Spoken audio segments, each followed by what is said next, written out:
we left off, we were about to talk about types of energy when it comes to the cell membrane. We're going to look at passive energy requiring transport, and then we'll look at active energy requiring transport. And when I say transport, I mean across the plasma membrane. So passive transport, if you do something that is a passive form of energy, you're holding on to energy, but you're not utilizing it right now. So this is a stored kind of energy. When we use passive energy, you go down the concentration gradient.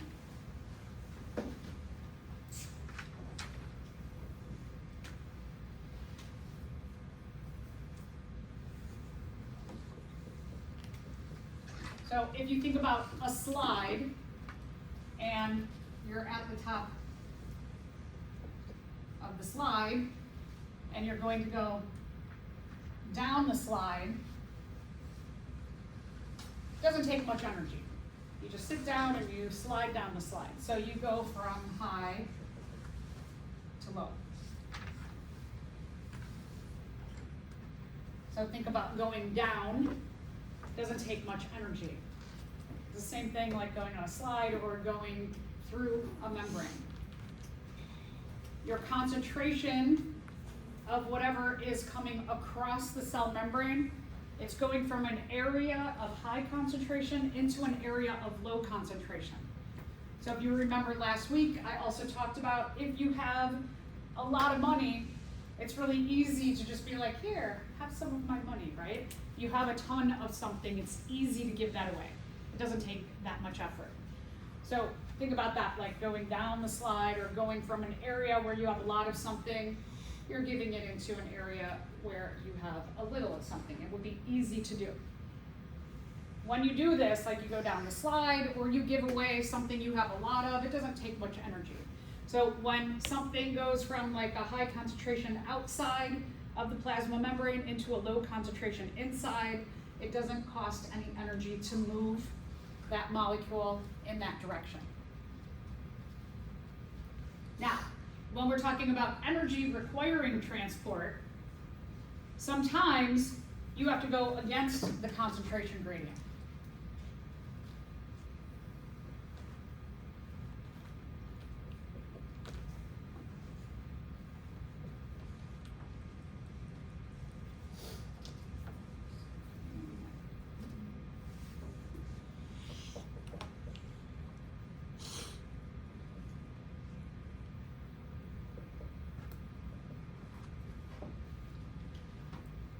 So think about, you're going from low on the ground and you have to climb up the ladder to high. It takes some energy to do that climbing. Think about if you don't have a lot of something. So let's say again, you don't have a lot of money and you go on vacation with family friends or friends, and they usually treat you to vacation. And this time you come home and they're like, oh, we didn't tell you? I know we usually treat you, but we're gonna charge you $5,000 for that vacation that we usually pay for. You'd be like, right? You don't have a lot of money and you have to give somebody who has a lot of something that thing they have a lot of. That's going to take some energy, right? Energy for you to get that money, energy for you to climb up the slide. You're going to need some kind of energy to go from having a low concentration of something and pushing into an area of high concentration. If the cell is filled with some kind of compound already, and the cell's like, we are going to need more of that, you're gonna have to like shove that into that crowded area. You're gonna have to push it in. So it's going to take some energy to do that. So when you go from low concentration to high concentration, or you go against the concentration gradient, you're going to need energy to push into that area of high concentration already.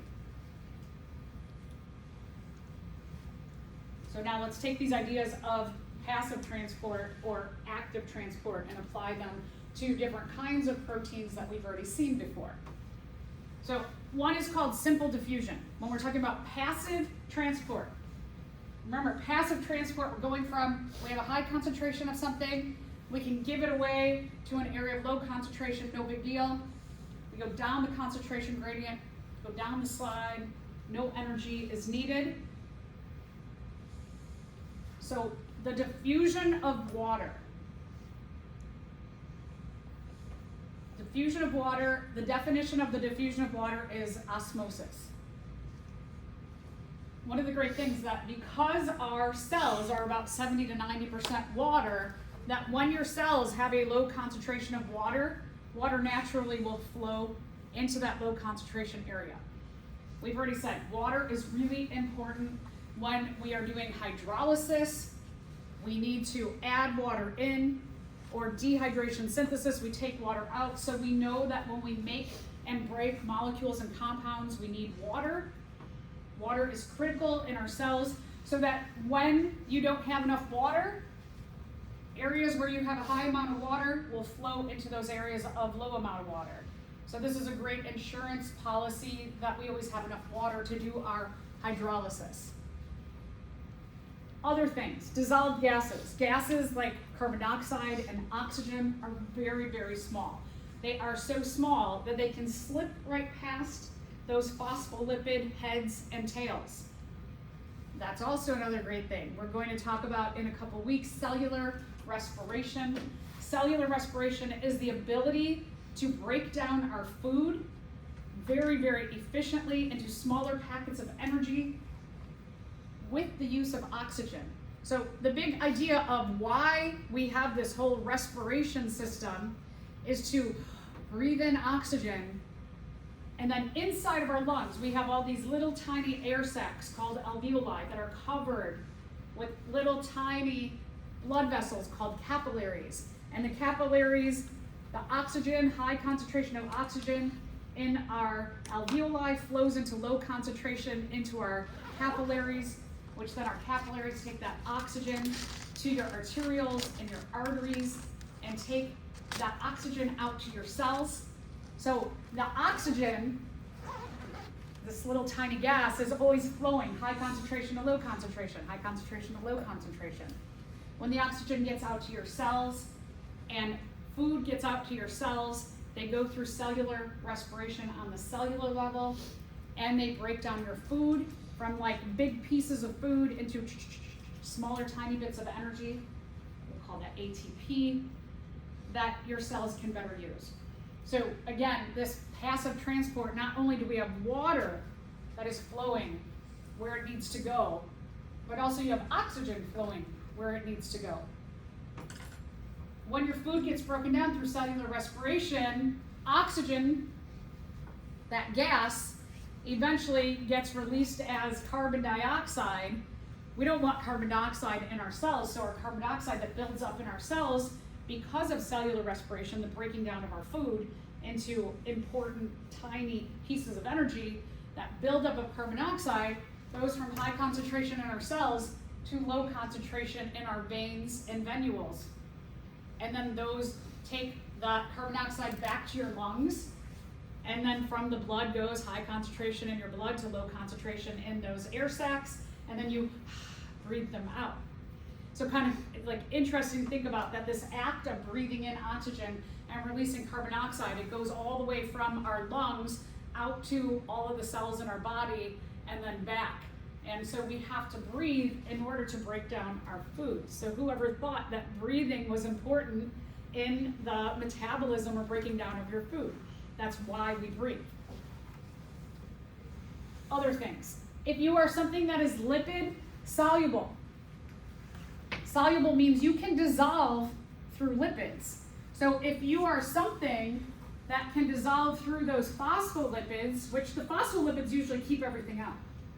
But if you are something that is tiny like water or dissolved gases, you can just move on through, you slip through there.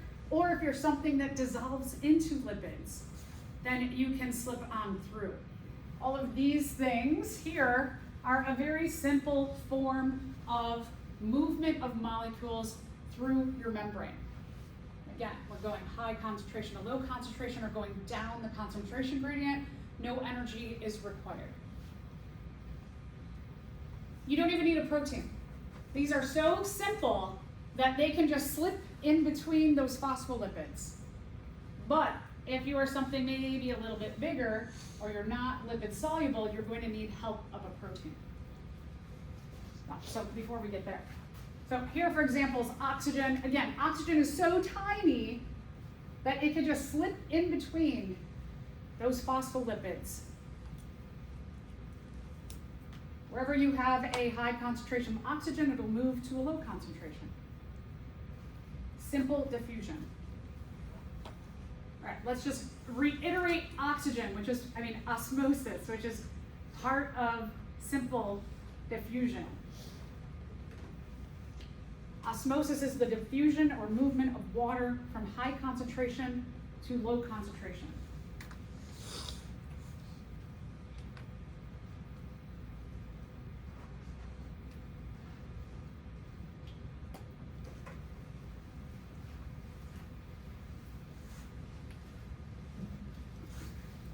Osmosis solely pertains to the movement of water, and that's it. Because this is passive transport, we go from high concentration down the concentration gradient to low concentration. No energy is required to move water around our body when it goes from high to low.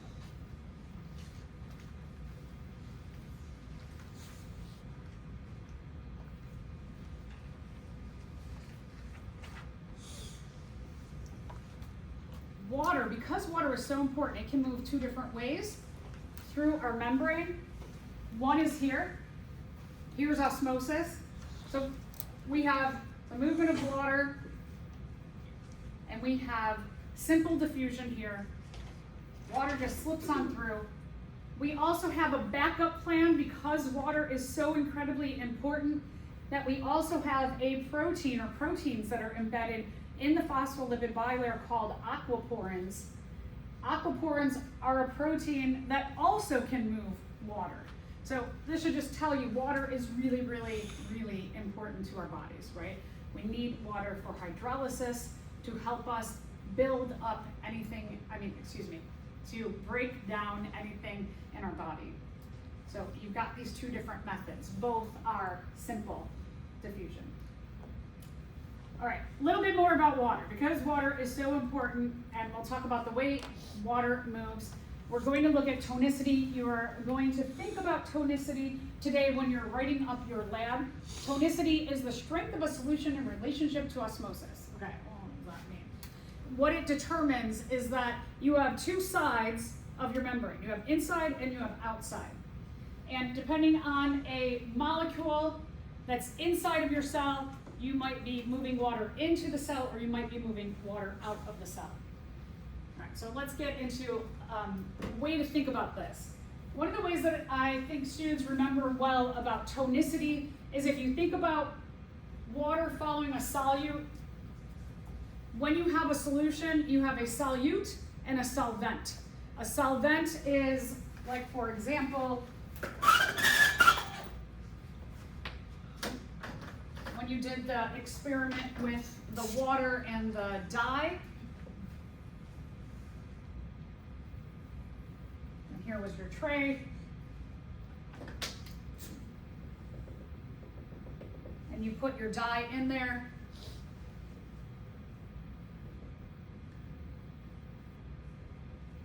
The dye was the solute.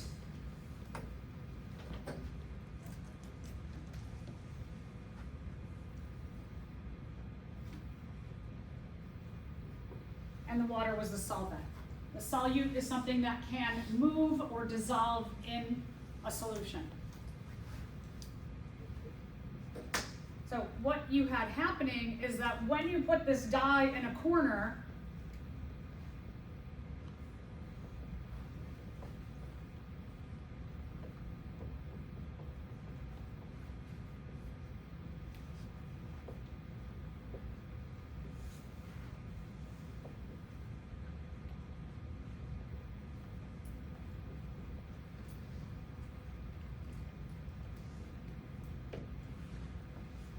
so you put this bit of dye here in the corner. Here, this was a high concentration of the dye, right? High concentration of dye in that corner.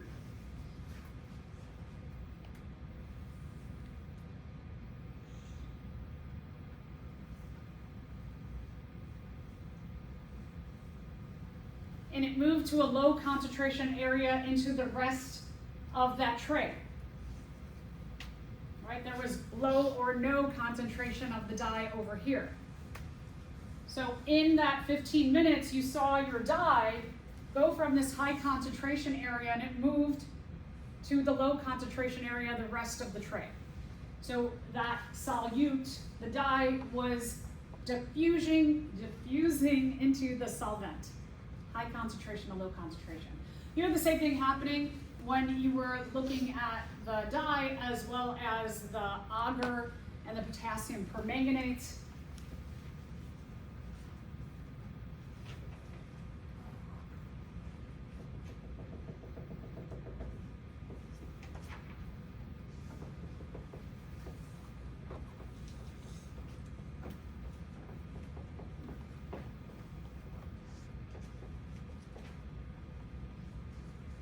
So your potassium permanganate, if you remember those purple crystals, and this is your agar tube.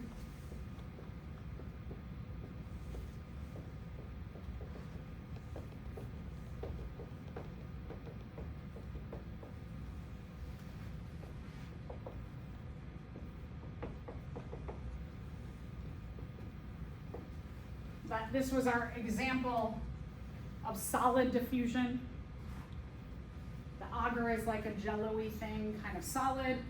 Your potassium permanganate crystals were solid. You have a solid diffusing into a solid.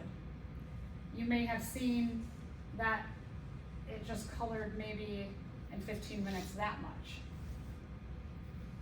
And here you might have seen your dye move that much. The other way you looked at diffusion, you were comparing solids, liquids, and gases.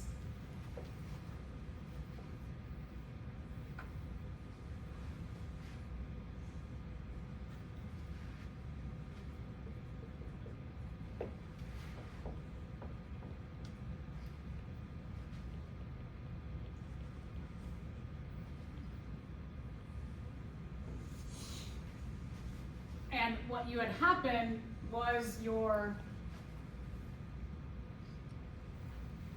gases, a gas was formed when the acid and the base met.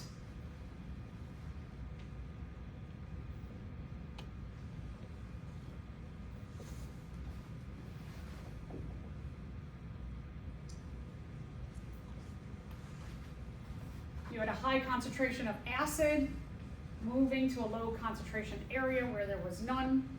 High concentration, that was the base. High concentration of base moving to a low concentration down this way. High concentration of acid here in the little boat to a low concentration, and where they diffused and met, you got that swirling cloud. Ours was a little goofy. I don't know why our results came out weird, but I believe the acid is heavier. So couple things that I want to point out in this experiment, and this was gas diffusion.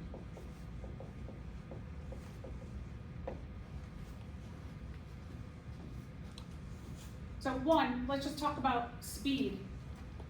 That in 15 minutes, when you compared how far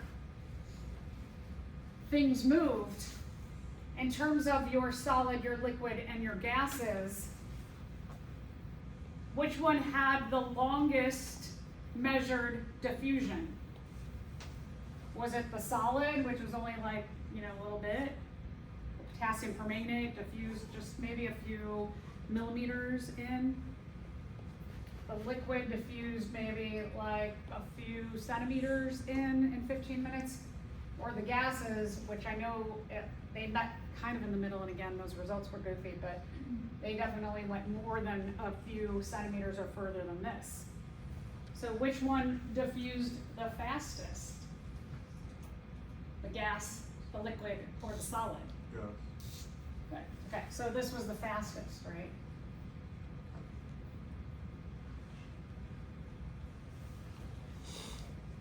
Or diffused the farthest in those 15 minutes. Which one was the slowest? That one, solid.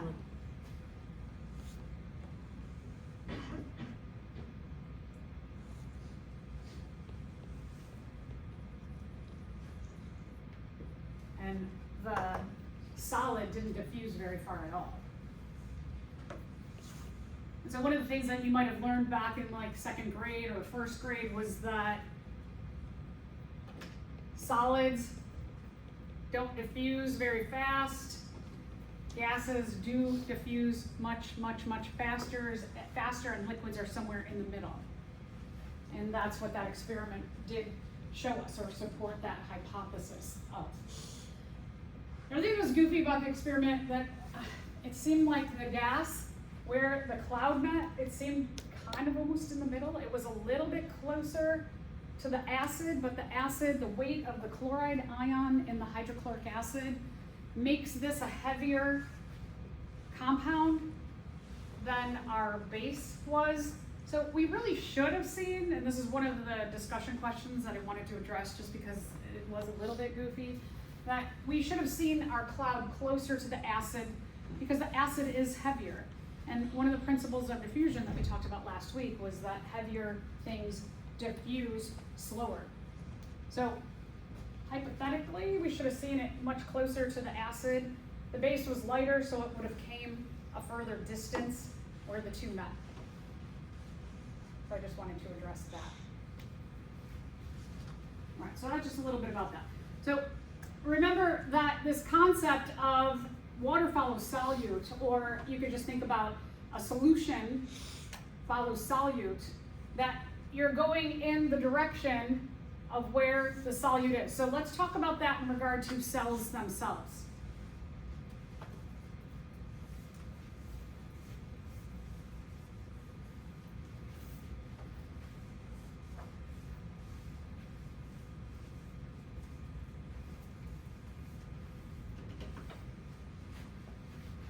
All right, we're going to look at 3 different tonicity situations: isotonic, hypertonic, and hypotonic.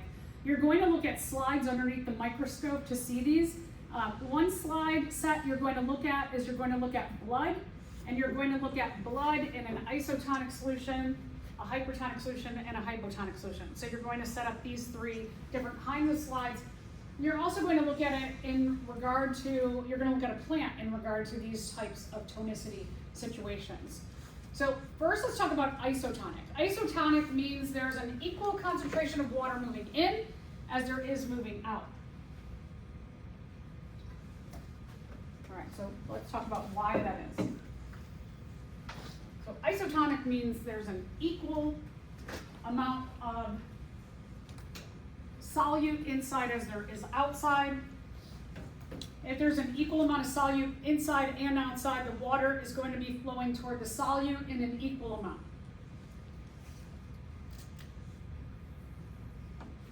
So let's say this is a blood cell here. When we take a look at a blood cell underneath the microscope, one of the things that we see is that they're nice and round. They have a little dip in the middle. But the ideal design of them is to be nice and firm, but not too big and not too small. So isotonic is like your normal, healthy situation that we have in our body.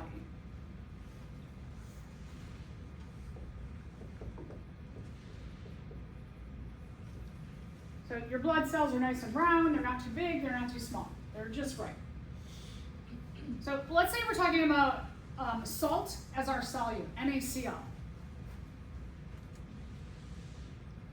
We're going to call salt our solute in this case because salt is really important in our cells. So let's say we're going to look at salt inside and outside and compare the situation of the solute concentration of salt inside as well as outside.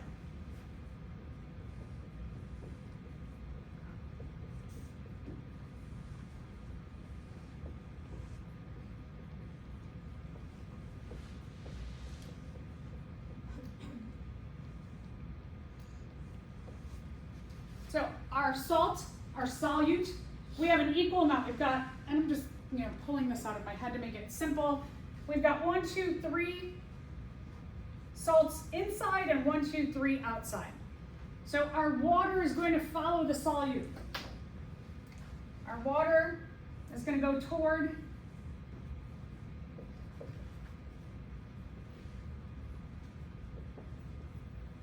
going to go inside. It is going to move inside toward that salt, but water inside is also going to move outside toward the salts on the outside.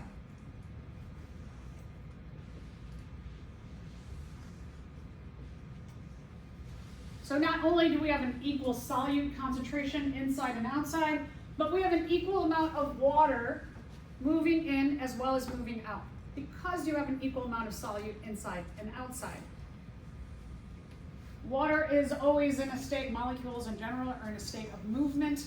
So you will, if instead of the water just being like, cool, we're equal inside and outside, nobody move, it doesn't work that way.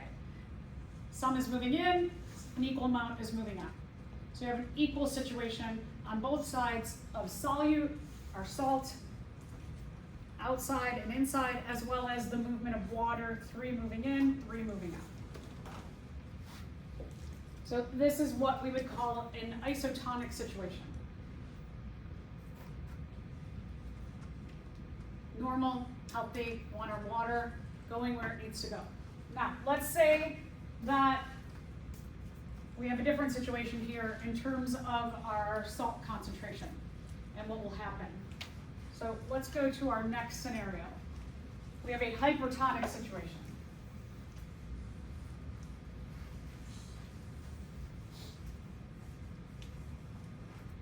Definition of hypertonic is a solute concentration in one solution is greater than that of another. That doesn't really help me. What I remember about a hypertonic situation is the cell is going to shrink.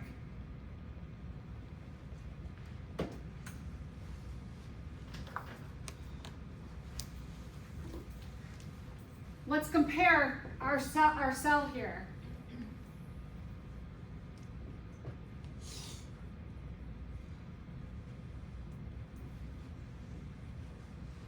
Okay, so let's say our isotonic cell, it's like this. Your hypertonic is like that. It's smaller. So what happens to our cell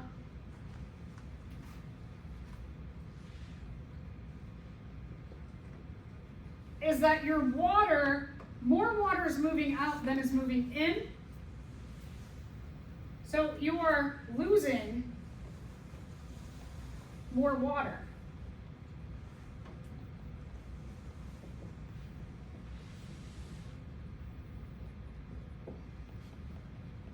If you're losing more water, your cell is going to shrink. You're losing more water from the inside than the outside. You can see this arrow is bigger coming out than the arrow of water going in. So you're losing more water.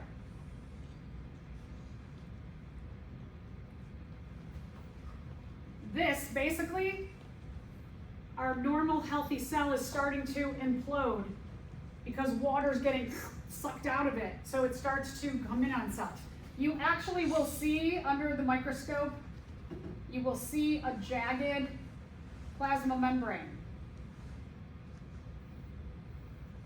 because the cell is actually imploding. It's coming in on itself. Now let's go back here and talk about our solute concentration. Okay, so our cell is a little bit smaller. And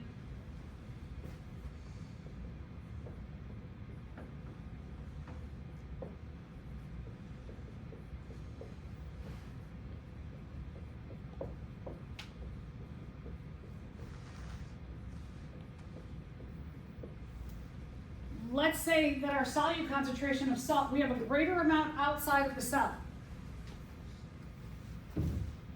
So the water is going to follow the solute regardless, right? We're going to have some water going toward the one inside, but there's a lot more outside. Because there's a lot more outside of the cell, our water is going to be leaving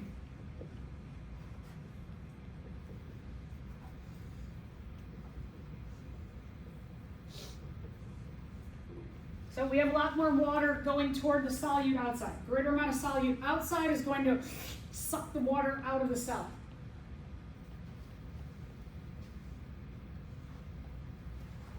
High concentration of salt outside of the cell or solute, the water is going to go toward that. So more water going toward the solute out, our cell gets smaller or shrinks. This is what we call hypertonic. The solution of salt is greater outside. We're talking about greater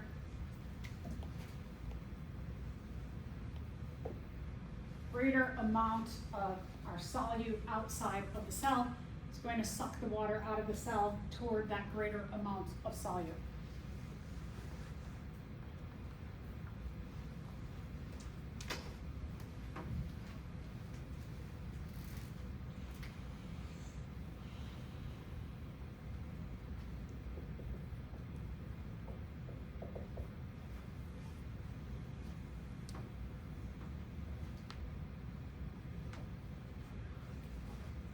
Let's go to our third situation.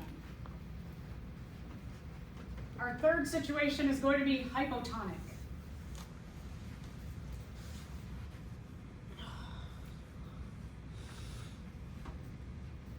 All right, hypotonic.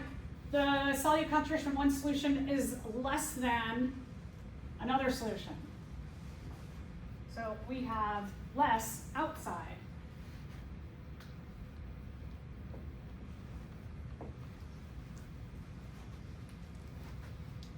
If you have more solute concentration inside the cell, the water is going to go toward the more inside.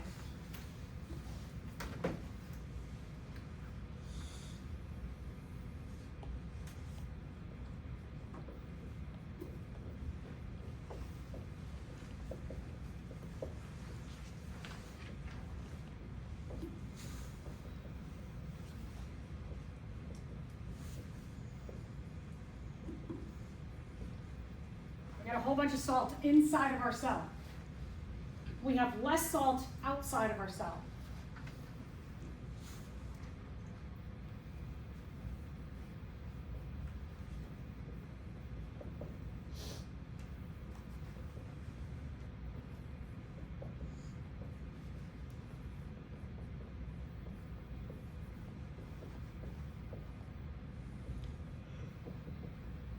Maybe you have a little tiny bit outside, a little bit of water is leaving, but most of the water is going in.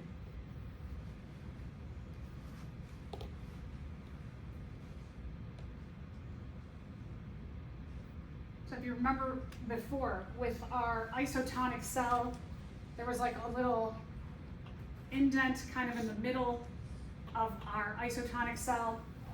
You don't see that in a hypotonic cell, they get big. Now, one of the things about animal cells is that we only have a plasma membrane. We don't have a cell wall. A cell wall is very, very rigid. A plasma membrane is a lot more pliable and flexible. So if water keeps coming in, it's kind of like blowing up a balloon. That if you have a balloon and you blow it up and you blow it up and you blow it up, can you blow it up infinitely or forever? What will happen to the balloon eventually? It'll pop, right? The edges will get thin. And so your hypotonic situation, what happens with our blood cells, and you all can look at this underneath the microscope today, is that you can put your blood cells down and you can put some of that hypotonic solution along the edge while you're watching under the microscope, and you can see your blood cells getting bigger and bigger to a point where they pop. So what happens underneath the hypotonic slide is that early on, your cells will look like this, but eventually what's going to happen on your slide is you're just going to see pieces of the cell. You won't actually see any more circles. They will all start blowing up. So depending on, like, if you prepare your slides, like let's say you go to the counter lab bench and you prepare them, and then you take your time, bring them over, and let's say that you look at isotonic, then hypertonic, and then you look at hypotonic and you just see, you're like, I can't find any cells. They may have already blown up. So this is a cool one to put your slides on the cell, put a cover slip on there, and then put a little couple drops of the solution at the edge of the cover slip while you're looking at high power, and you can start to see this happen. It's pretty neat. So there's a lot of influence on diffusion of water depending on solute concentration in our cells. It's another one of the reasons why things in our cell are so organized, because we don't want this to happen. Our red blood cells carry oxygen for us. If your red blood cells, if you're just like eating salt, right? One of the things that we kind of know in general, a high salt diet, not good for your circulatory system, right? It can have an effect on your heart. It can have an effect on all of the cells in your body. So if we are consuming too much salt, we'll just start blowing up all of our cells. We know that's bad. The other thing, our brain signals to us when you have too much salt. Do you ever have a day where you realize like maybe you ate out breakfast and lunch at fast food, or you ate a lot of processed food? A lot of processed food has a lot of salt because salt is a preservative. That if you eat out, and let's say that you go out for breakfast and lunch at fast food and you eat pop, you drink pop with it, and by dinner time you're like, oh, I'm so thirsty, right? When we don't eat healthy and we eat a lot of preserved food or packaged food, or we eat a lot of fast food, our brain will say, mouth, get dry. And you get that dry mouth and you're like, I am thirsty. So we have a little bit of a system with our brain that says when you start getting these situations where you have too much salt in your body, you get thirsty. Thirst is actually like a trick to your body that says, mouth, get dry, so that you can remind this body they need to consume a lot more water and get hydrated. So then what's the difference between like electrolytes and salt? So electrolytes have some salts in them. One of the things about salt is that salt's a kind of a tricky balance thing in our body, that when you exercise a lot or you're sick, we often sweat. And one of the things that comes out with the water when we sweat is salt. That's why, like animals, I know my dog in the summertime will lick our skin a lot because we're salty. And our dog's like, salt tastes right, salt tastes good. We put salt on stuff, it tastes better. So electrolytes are for when you have sweat out a lot of NAs, CLs, potassium, sodium, potassium, whatever other things are. Electrolytes are a lot of ions in our body. And so when we sweat those out when we're sick, we sweat them out when we're exercising, or just in the summertime, you sweat a lot more. Some of those electrolyte packets or drinks will help to replace those things that we're sweating out. And we need those in balance. So when you're sweating, you're losing them. They're going low. Yeah, that's a good question. A lot of times, like if you think about Gatorade, for example, it tastes a little bit salty. It has that weird taste. Some of it's the salt concentration in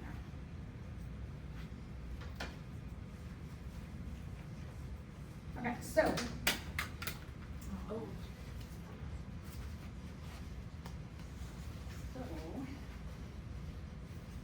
This is just a whole summary of what we just talked about. Now, when you're looking under the microscope, this is what you're looking for. The details will be much, much finer. On our microscope, these are blown up by what we call an electron microscope, so the details are more clear. What you're going to see is these are just going to look like perfect little circles. You're not going to see this imprint into there. The reason why we have this little kind of like divot in the middle of our red blood cells is that it actually gives us more surface area by coming in a little bit, allows us to carry a little bit more oxygen on our red blood cells. And our red blood cells also are one of the avenues in which we carry carbon dioxide back out of our body. So this gives a little bit more surface area. These will just look like circles. So you're not going to see those little indents. You are just going to see a lot of really tiny little circles. What I want you to focus on is a lot of times we'll start here and then move here and here. When you look at the isotonic, you're just seeing like this is normal. This is what the cells normally look like in a healthy situation. When you're looking at the hypertonic, I want you to pay attention to the outside of the cells. They will look like a little bit jaggedy. A little bit. This is gonna look really, really tiny. Your circles, your red blood cells are gonna be super duper small to your eye, even at 430x. So notice, think about the difference between this, the smooth edges, and this where you can see a little bit of points on the edges. And then this, remember, it's gonna go from here to popping. So likely you're not going to even see many of that. You're going to see it happens pretty quick. You're going to see a lot of random pieces.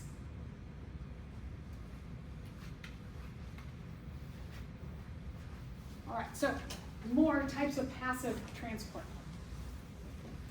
Facilitated diffusion. If you have someone who facilitates something, they help. They aid.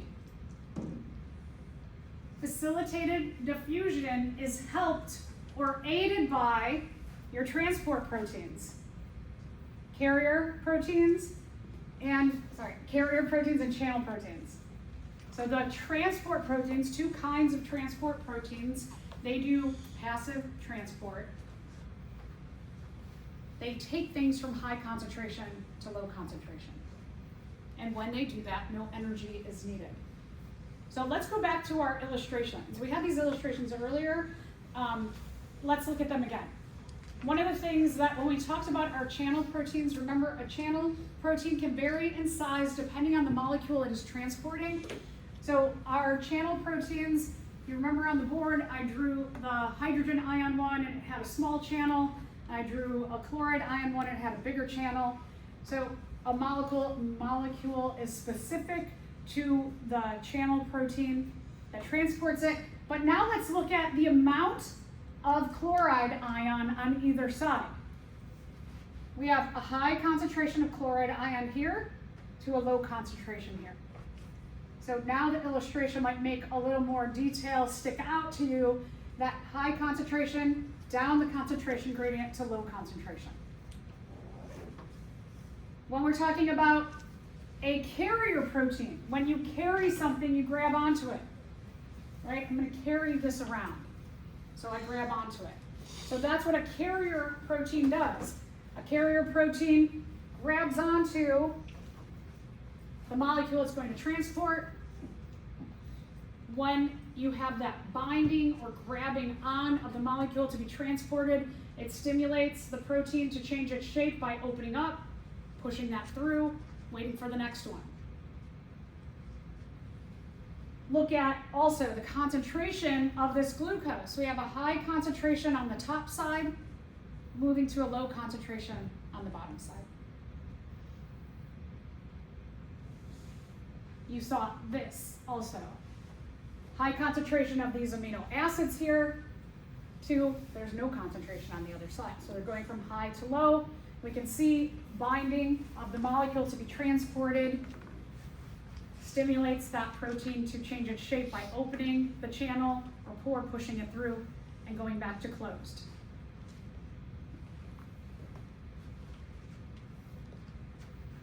Let's take a look at this question. Two aqueous solutions are separated by a semi-permeable membrane. All right, so that means water can move back and forth, but the starch can't move. A 10% starch, 10%. A is 10% starch and solution B is 5% starch. What will happen after a few hours? So let's draw this out. Let's figure out what's going on. All right, so it tells us we have some kind of membrane.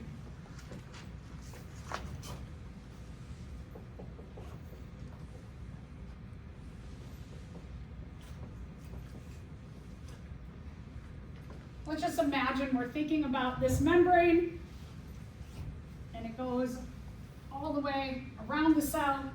So we have the inside of our cell here, we have the outside of our cell there. Let's say that we have solution A.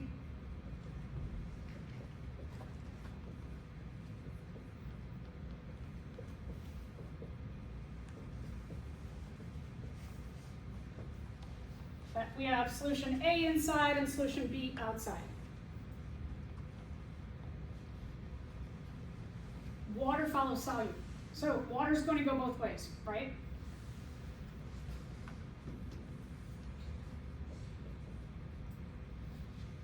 What percent of water would this have inside? If it's 10% solute, 90% water. This one, solution B, 5% solute, right, 95% water. Water is going to go toward the solute. So we have water moving this way, we have water moving that way.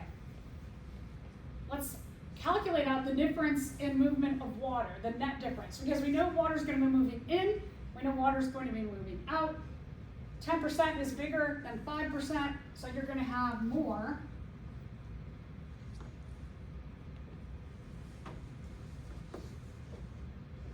You're going to have more water movement going toward the 10% than you are the 5%. Still, water is going to move both ways. So let's take our 10%.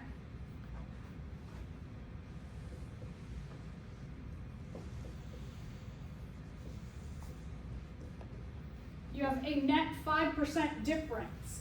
You're going to have 5% more.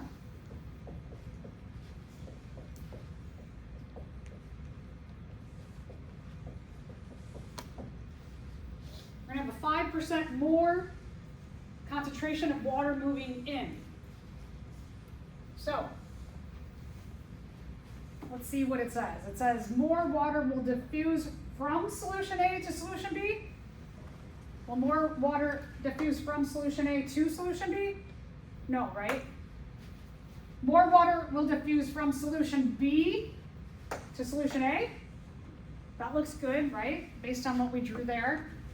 More starch will diffuse from solution A to solution B, but it says, but starch cannot. So some have heard water can move, but starch cannot. So this and this, they're out, right? Starch can't move. So there, based on our drawing and figuring out, oh, sorry, and then it says both 2 and 4. We know 4 is not true. So number 2 is the best answer.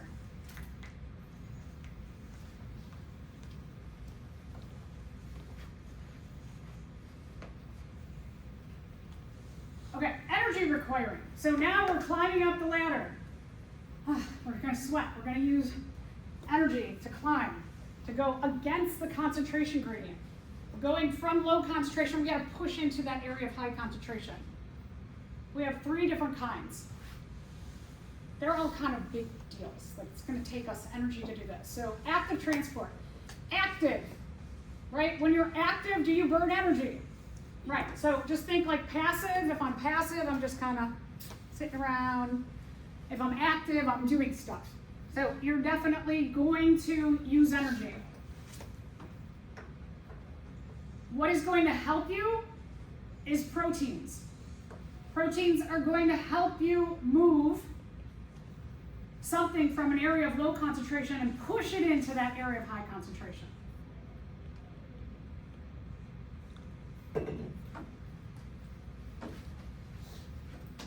Now, remember our carrier protein. Our carrier protein, it bound something to it.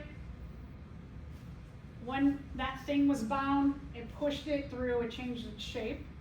But it was going from an area of high concentration to low concentration. Now, we have a protein where we've got a situation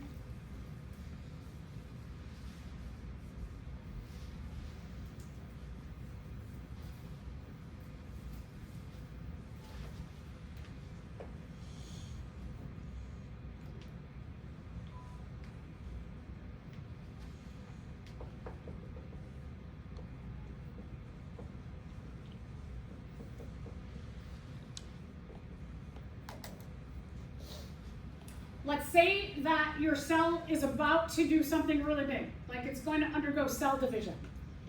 And when it undergoes cell division, it needs more glucose inside so that cell respiration can happen and they can get more ATP to help move all those chromosomes around and separate our cell into two new cells. So let's say that we've got a low concentration of glucose in our blood, but we have a higher concentration in our cells, and our cell's like, I need more glucose. Come on, pump it in. So this protein, it's going to have its channel thing, its binder.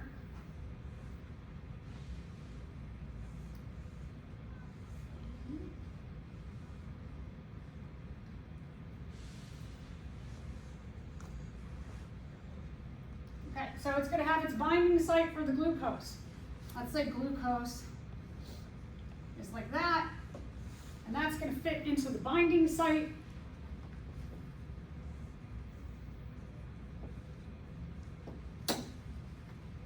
But our protein is like, I have to do all this work by myself? Nope, doesn't have to do it all by itself. So it has a second binding site.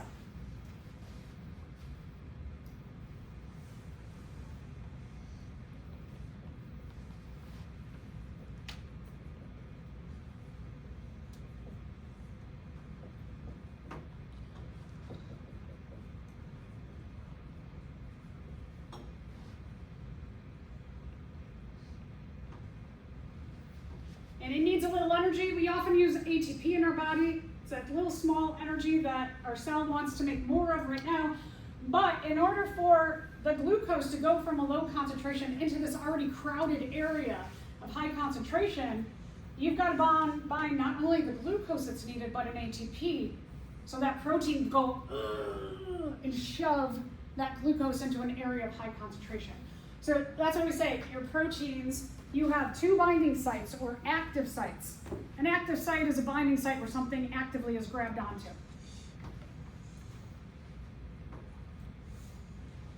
Molecule to be transported.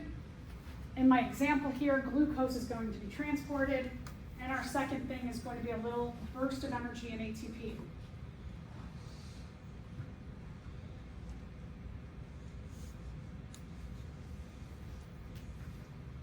Remember the mitochondria, the little powerhouse of the cell? That's where your cellular respiration happens.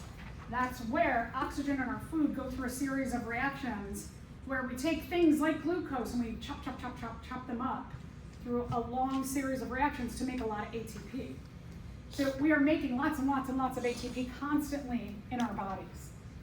Sometimes we need it outside, a lot of times we need it inside. So here, as well, maybe nicer illustration, a couple things that I want to point out. One is I want to talk about the concentration gradient that's set up in this illustration. That this thing here, we need some calcium ions. So calcium ions, you can see there's only two of them here on the inside, but you've got lots more, two on the outside, lots more on the inside. Or this is the inside. We have to push them outside. Sorry. Anyway, so low concentration here, pushing into high concentration here. Okay, so that's one thing. We have low concentration going to high concentration. So because we have low to high, going against our concentration gradient, you have a binding site here. You can kind of see this little circle. That's the binding site for our calcium ion. But also you need to have a binding site for ATP, a second binding site. Sorry. Will low always start on the bottom and then? Not always, no. Okay. No, yeah. Sometimes it'll be, it just depends on like which way. The important thing is to look at which way the molecule is being transported. Okay. So in this case, the binding sites are here, and this is the going from here to here. Yeah, so you kind of got to look at the illustration and go, oh yeah, this is going in that direction. So the arrow or the movement of the molecule will tell you which is the low side and which is the high side. Thank you. Yeah, little details. Yes, biology is all about little details. So two binding sites. You've got that little binding site here for the calcium ion. You've got a second binding site for an energy piece, the ATP. When they're both in place, then this is going to donate energy to the protein. It's going to energize the protein to open up and push that into an area of high concentration. It's going this way. Push it up. So now our molecule has moved up. Our ATP has broken down. It's donated energy. So that's active transport. Two other things that take a lot of energy to do are called endocytosis and exocytosis. Endo means into, so we're going to move something inside of our cell or into the cell.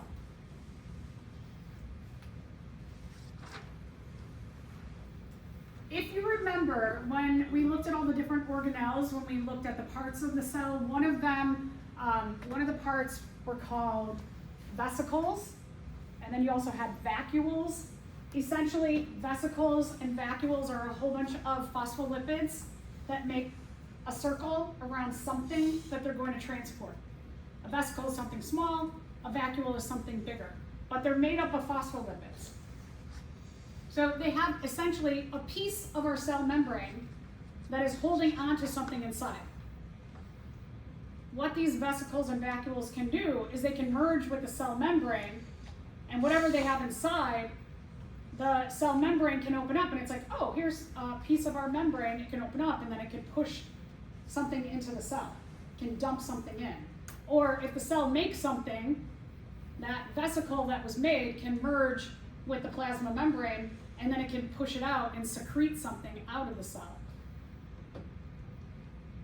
So here, when you're taking a look at this little yellow circle, it's the same as our phospholipids of our phospholipid bilayer. So in this case, something outside of the cell is being taken in and forming a vesicle that's going to go wherever it needs to go within the cell then. So that's endocytosis. There's different kinds of endocytosis depending on what is being taken into the cell. So it's called pinocytosis if it's something really small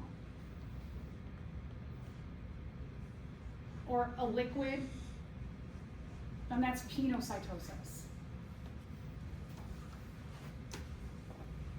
Again, something's taken inside of the cell. Pinocytosis is a form of endocytosis, something taken in. So you'll see something coming into the cell. This is something small or a liquid. This is what it actually looks like. You can see here, look at how often this happens, where things are being taken into the cell. These are all different vesicles that are being made, stuff is being taken in from outside of the cell, and then these, you can see, here's one, two that pinched off, and then these are going to go around. Maybe it'll go to the Golgi apparatus, or it'll go to the mitochondria. Maybe some of this is some glucose being taken in to go to the mitochondria and give mitochondria glucose to get broken down in cellular respiration. If you're something like a white blood cell in our body, this is a bigger cell that floats around in our blood, and let's say that you have a bacteria floating around in your blood. What your white blood cells do is that they will actually take their membrane and make almost like arms around that and take that thing inside of their body, that a white blood cell can kind of like eat something, take it in and dissolve that bacteria inside of its body as part of our immune system. In this case, you're looking at an amoeba, which is a unicellular organism, and the way they eat is they just make these things and they go, and they take stuff into their body. So that's called phagocytosis, like what our white blood cells would do. It's something big, like a whole bacterial cell, or a fungal cell, or a protist cell, a virus particle.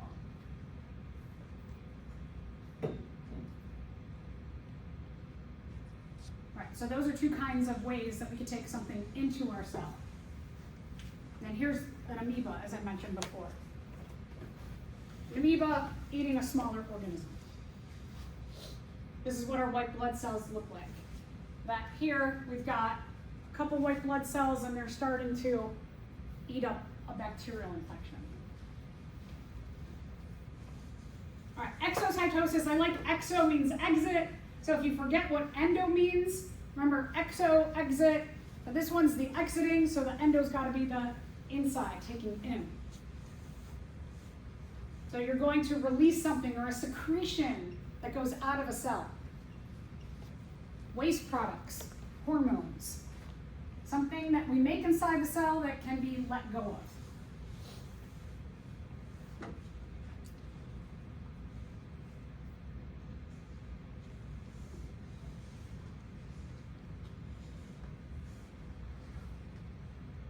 So here we have something that the cell needs to let go of. So our little vesicle merges with the membrane opens up and it releases it. This is what our secretions will look like.